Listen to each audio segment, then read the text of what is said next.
Kids are heading back to school, and if you are a parent of young kids like I am, I'm sure you are worried about their safety and protection against COVID as we keep hearing about Omicron. It's still going strong. Hello everyone, I'm Naveen Agarwal and welcome to this weekly video update. So in this week's video, I have some great news to share with you, especially if your child is 12 to 15 year old. You see, there are many booster options available for older kids and adults, but up until now, there was no booster shot available for 12 to 15 year olds. Well, that has changed. Just last week, FDA authorized the Pfizer-BioNTech booster dose for children in the 12 to 15 year old age range. And the CDC has endorsed that recommendation. So it should be available broadly.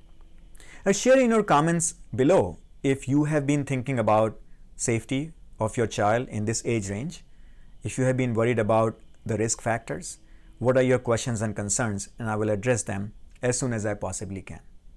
So in this video, I will give you first an update, a quick update on vaccine booster availability and eligibility. It keeps changing on us, I know. So the latest information I'm going to give you so that you can keep in mind not only for your young child, but for the whole family. So this will be a quick update for you. But most importantly, I will talk about the risk of myocarditis because it applies specifically to younger children. What is FDA's current understanding and reason why they are still going ahead with the authorization of a booster dose for young kids? We will talk about that.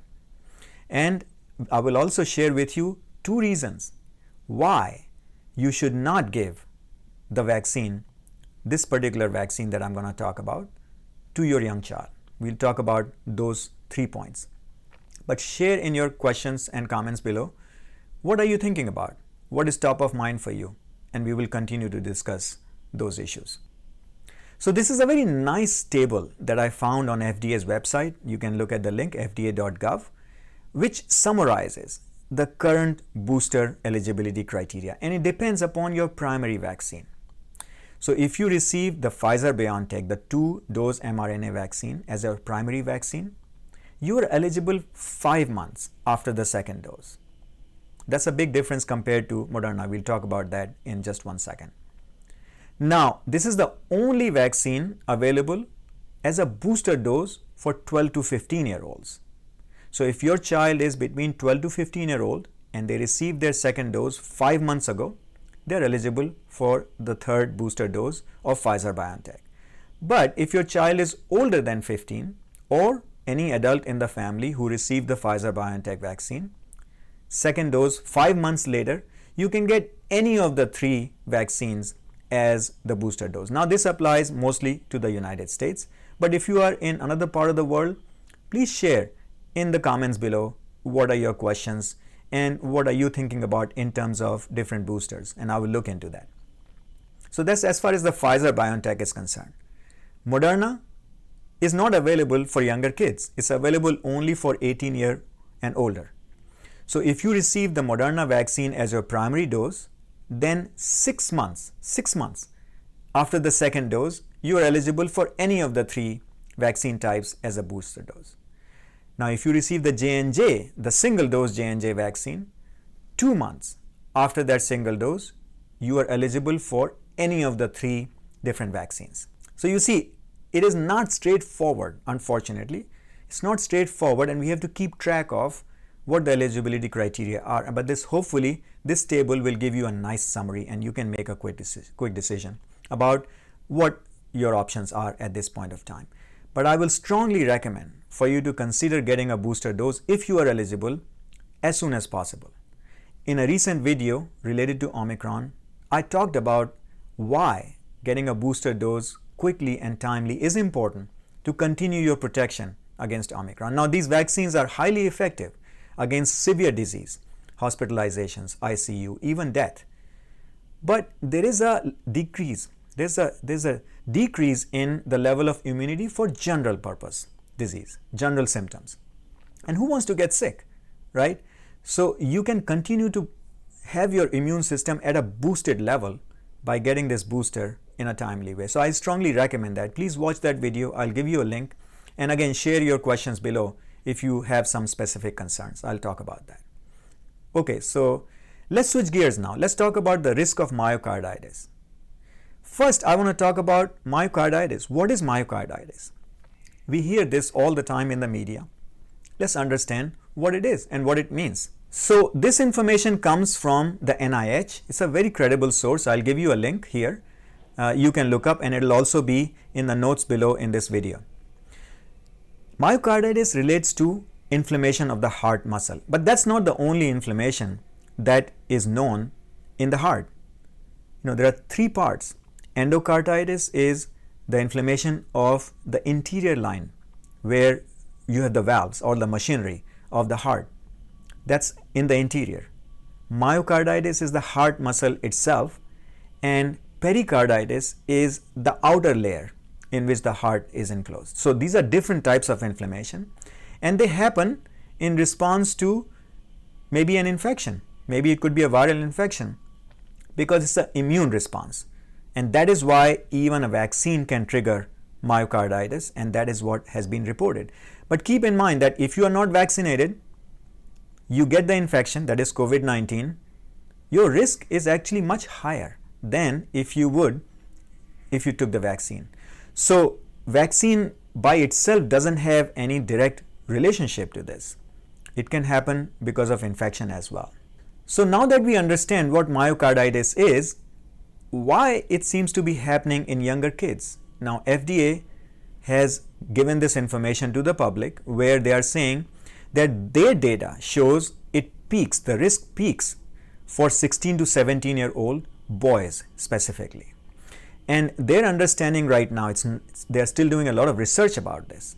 Their understanding right now is that there seems to be an interaction between the timing of the second dose of an mRNA vaccine and the level of androgenous hormones in boys. So something is going on that they are studying, but that's what they are understanding based on the data they have looked at. Now, they are quantifying. They have calculated a number. Their understanding is that right now for the vaccines, it's 1 in 10,000. So if 10,000 boys or 10,000 kids receive the vaccine, 1 would report myocarditis. And most of the myocarditis cases that are being reported are mild. They are saying that the median, which is 50% of the cases, are resolved within 1 day of the hospitalization with some minor medication treatment. But 50% of the cases could be serious. So the risk is not zero, and FDA has recognized that. So that's the number, but only after the second dose. What they are saying is that the risk is lower for the third dose because it's given at after a longer period of time. By that time, maybe your immune system has had time to process this new information. So after the second dose, the risk is higher. After the third dose, risk is lower. And that's the reason why they are giving for authorizing a third booster dose. Now they looked at the data that came from Israel. Israel has been way ahead of the curve in vaccinations, in booster doses. And the latest data from Israel, actually it was just reported last week, is only 2 cases of myocarditis have been reported out of about 40,000 booster doses given to kids 12 to 15-year-olds. So the rate is not zero, but it is quite low, and most of the cases are mild. Now, if you have had a history of myocarditis, you should definitely speak to your doctor before making that decision and letting them know the prior history. But if you don't have that information, know that this is a risk. And that's a discussion between you and your doctor to figure out if for you and your child this makes sense or not. So let me summarize. Myocarditis risk has been characterized as low, about 1 in 10,000, but mostly after the second dose. So if it did not happen after the second dose, getting the third booster dose actually is much lower risk of myocarditis. Myocarditis can happen even without getting the vaccine if you happen to get infected with COVID-19. The body may respond to that infection and create this inflammation. But in most scenarios, the myocarditis cases are mild, and it doesn't take too long to treat them, and the treatments are also fairly low intensity. That's a summary. But share in the comments below if you have specific questions around myocarditis and concerns about how it may affect your child. Talk to your doctor. Final point, 2 reasons why you should not get this vaccine. And it doesn't just apply to your child, to anybody. Number one, and they have written that in their actually information that they will give you. Number one is that you already suffered a severe allergic reaction after any of the doses, the first dose or the second dose, or now you're going to the booster dose. If you have already suffered a severe allergic reaction, you should not take that specific vaccine, and talk to your doctor about your other options. Now, as you guys know, that these vaccines have different ingredients in them. Some of them are active ingredients, some of them are inactive ingredients, just to make them stable. And you may have an allergy to one or more of those ingredients. If you know or you have experienced a severe allergic reaction to any of those ingredients, you should not take this vaccine. And it's very clearly written in the information. So the question actually I would ask you is, or consider is, talk to the doctor and ask them whether it is safe for you to take this vaccine or not. You should not get any other information from any other source. You should discuss your individual scenario with your doctor, with your full history, and make the best decision you can. And if unfortunately you cannot get vaccinated, you might have to take other actions to make sure you continue to stay protected. I hope this information is useful to you. I wish all of you a great start to the new year. Continue to share your comments and questions and concerns below, and let's continue to have this dialogue in the new year. Whatever is on your mind, if you want to hear about some other topics, please mention that in your comments below, and I'll look into that. I look forward to hearing from you, and I again wish you a safe time.